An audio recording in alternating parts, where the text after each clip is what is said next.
It all kicked off in a classroom, but things didn't stay normal for long.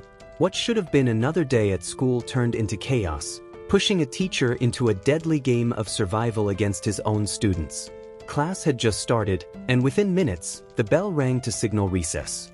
Right then, news spread about riots breaking out all over town, so lessons ended early and everyone was told to get home soon.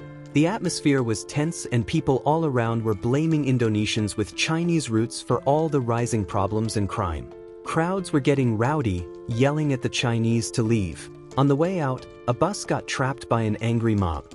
Men armed with weapons stormed inside, dragging Edwin and his sister Sylvie out. Sylvie, always dressing punk, tried to fight back, and a local boy stepped in to help. One of the men confronted him about protecting her, and after he said he wasn't Chinese, they lashed out anyway, cutting his hand before tossing him aside. Edwin rushed in to help Sylvie but got knocked out cold. By the time he woke up, Sylvie was missing. To avoid being caught as Chinese himself, Edwin smeared soot on his face and rushed home, only to find his house burned down and his parents gone. Years rolled by, and even 18 years later, in 2027, hatred against Chinese people kept lurking.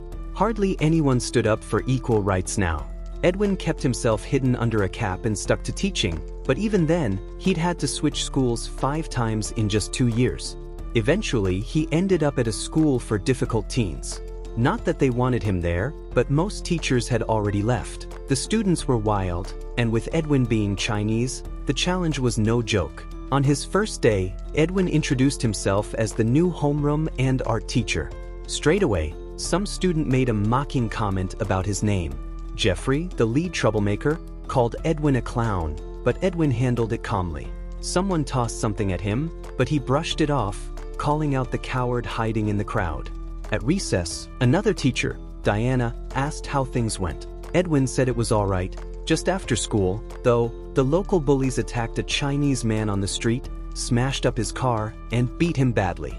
That night, Edwin landed in a lively Chinese bar and exchanged glances with the barmaid there. On his way home, he saw a bunch of Chinese teens attacking an Indonesian boy in an underpass. Edwin stepped in to help the kid, only to realize he was one of Edwin's students. Later, Edwin remembered a tough conversation with Sylvie. She survived that awful day but fell seriously ill. After everything happened, she gave birth to a son, but had no idea where he ended up, so she begged Edwin to look for him. Meanwhile, the bullies discovered that one of their classmates had been attacked by Chinese kids, which fueled their thirst for revenge. Edwin gave an art assignment, telling them to draw whatever they wanted. Of course, Jeffrey refused, wanting to go after the Chinese instead. Edwin threw down a challenge, warning them that attacking a teacher in school would mean getting kicked out. After hours, the bullies rounded up at an abandoned construction site. In the trunk of their car lay a battered, tied-up Chinese man. Laughing, the students dragged him into one of the old rooms, plotting to mess with him whenever boredom struck and maybe toss him some food if they felt generous. That same evening, Diana asked Edwin to join her again at the Chinese bar. The barmaid clearly didn't like serving Indonesians, so things felt icy. Suddenly, the music cut for a breaking news report, warning that tensions might explode into riots just like those nearly 2 decades ago. Leaving the bar, Edwin and Diana argued over who was at greater risk walking home, her as a woman or him as a Chinese guy. Turns out, Edwin was the one in trouble. He got jumped in a dark alley by a masked attacker, Jeffrey. Jeffrey fumbled with a knife, accidentally cutting himself, then scrambled back to the getaway car with his friends. Next day, Edwin told the principal about the attack. Jeffrey tried to deny it, but the injury gave him away. Edwin demanded he show his leg, revealing scars not just from last night but years of abuse from his own father.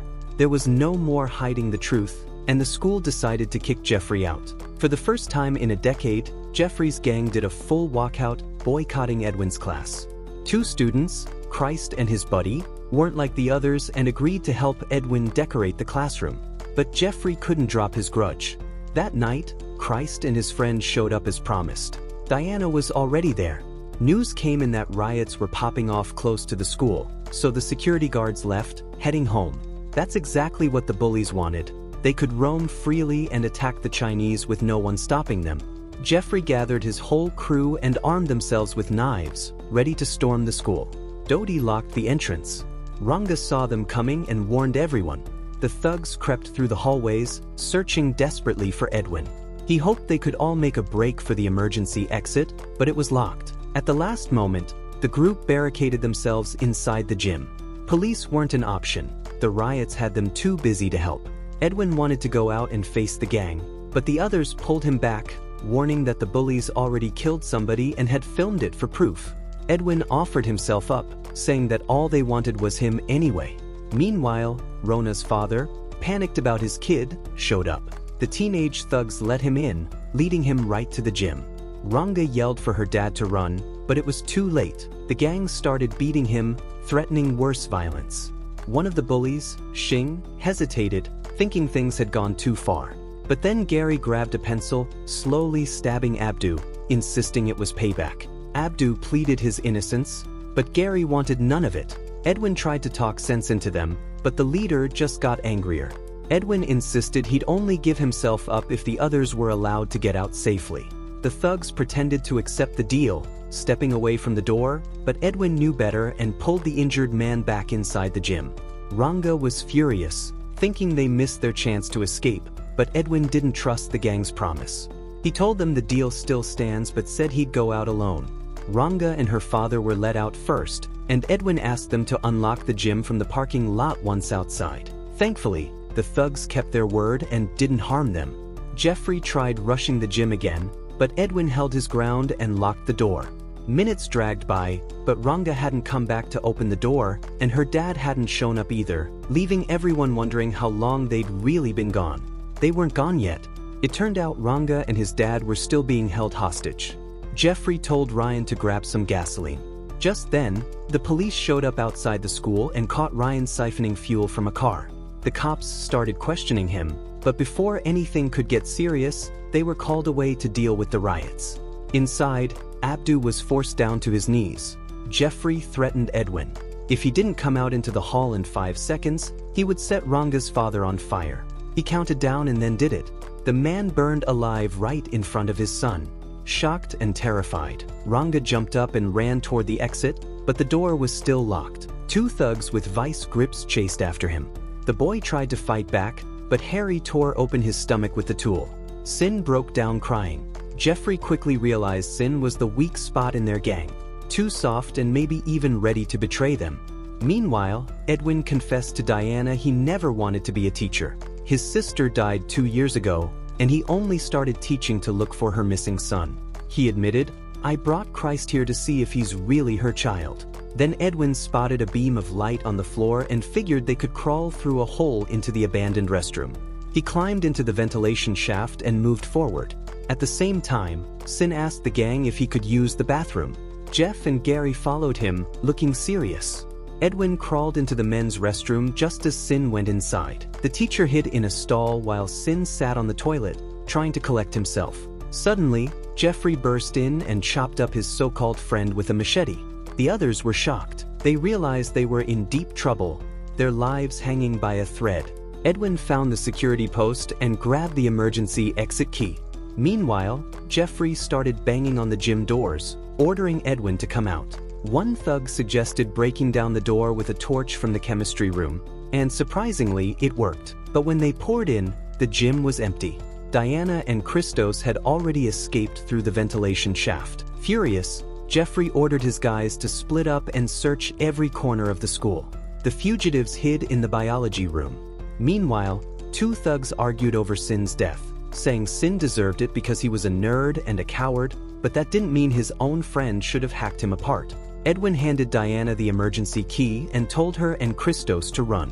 While distracting the students, 2 boys spotted him in the hallway. Edwin tried to calm them down and talk reason, but they ignored him and attacked. Forced to defend himself, Edwin stabbed one boy in the stomach with a large bone. The other lunged at him, trying to strangle him. Edwin grabbed a blowtorch and burned the boy's face, taking down both attackers. He ran into Gary and tried to calm him, but Gary suddenly charged at him. Edwin threw him over his shoulder, knocking him out, shouting for him to drop the pig he was holding. At the same time, Diana told Christ that Edwin saw him like a nephew, but Christ refused, saying it wasn't possible. After waiting a bit, they sneaked down the emergency stairs. Edwin finally returned to the main hallway, knowing talking was useless now. The thugs stormed the restroom, smashing Edwin with a barrel lid and bashing his head against a urinal. Their fight spilled into the corridor, where Edwin twisted one thug down, but his screams attracted the others. Edwin told them to leave, saying they still had futures, unlike Jeffrey. One by one, the students dropped their weapons and ran off. Jeffrey, enraged, staggered up, bit Edwin, broke his finger, kicked him, and tried to strangle him again. In the end, Edwin pushed Jeffrey away, and the boy accidentally stabbed his own neck on a crowbar. Even after everything, Edwin felt sorry for him, despite how cruel he was. Outside, rioters broke into the school grounds, looting whatever they could. Edwin finally watched a video of Jeffrey killing a classmate. Jeffrey had mocked the boy by calling him Chinese, but in the video, the boy admitted his mom was Chinese and his dad's gang were rapists. At that moment, Edwin realized the truth. Jeffrey was his sister's lost son, the boy he had been searching for over 2 years. Meanwhile, rioters noticed a Chinese man among them and chased him. Edwin was saved at the last second by a man in a car.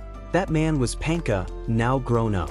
18 years ago, he couldn't save Sylvie, so now he roams the city rescuing Chinese people in danger. Jakarta was engulfed in brutal riots, but in the middle of all that chaos, a boy without hate found a locked-up Chinese man and freed him. What started as a simple class turned into a bloody nightmare of revenge and survival. If this recap was helpful, don't forget to like, subscribe, and hit the bell so you don't miss the next one.